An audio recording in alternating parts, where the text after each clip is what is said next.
جهانورو یک ساکن شهر پنجکیت انو چند سال پیش که اون وقت یک فرزند داشت و شوهرش از مهاجرت مهنتی آمد به ویروس نورسایی ماسونیت ارگانیسم یا ویچ سپید گرفتار می شود. بعد تولد فرزند دویمش معلوم می گردد که خودش، شوهرش و طفل نوزادشان به این بیماری گرفتار شدند. شوهر جهانورو در روسیه آلوده گردیده همسرش رو نیز گرفتار می کند و با همین فرزندشان هم گرفتار ویچ می شود. جهانورو قصه می کند که بعد گرفتن تبابت ضد ویروسی فرزند سیومشان سالم به ویروس به دنیا آمد. اگر سالهای قبلی در حدود شهر و دهات پنجکن روند گرفتار شوی به بیماری ویچ سپید طریق سوزندارو زیاد به قید گرفته می شد، ولی سالهای آخر این تندنسیا کم و گرفتار شوی به واسطه علاقه جنسی زیاد گردیده است.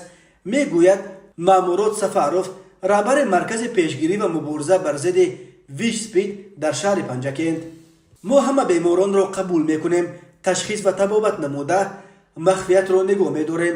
همه آدمانی که گرفتار ویچ سپید میباشند برابر دیگر مردم سالم حقوق زیستن و زندگی و جدا از تبعیض باید باشند. ما مخفیت را کفالت میدیم و بجز از قرار سود درباره یگان نفر از گرفتاران ویچ سپید به کسی یا جای معلومات نمیدیم. میگوید جناب سفاروف: ما اینجا درباره چی بودن بیماری ویچ سپید به مردم معلومات میدیم. همچنین در سامانه مؤسسه دولتی مرکز جمهوریوی پیشگیری و مبارزه به ضد ویچ سپید تاریخ و فاکتورهای عاید این بیماری آورده شدند.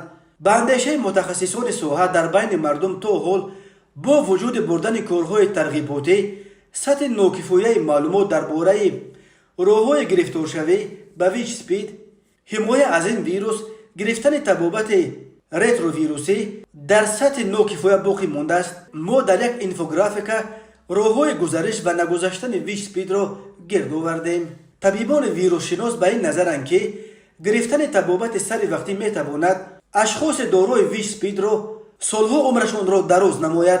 اثبات آن که انسانیت میتواند با گرفتن تبابت آنتی ویروس درجه ویچ سپید را پست کند و از او فرزند سالم به دنیا آید، زندگی قهرمان اساسی امین مطلب جهانورو می باشد.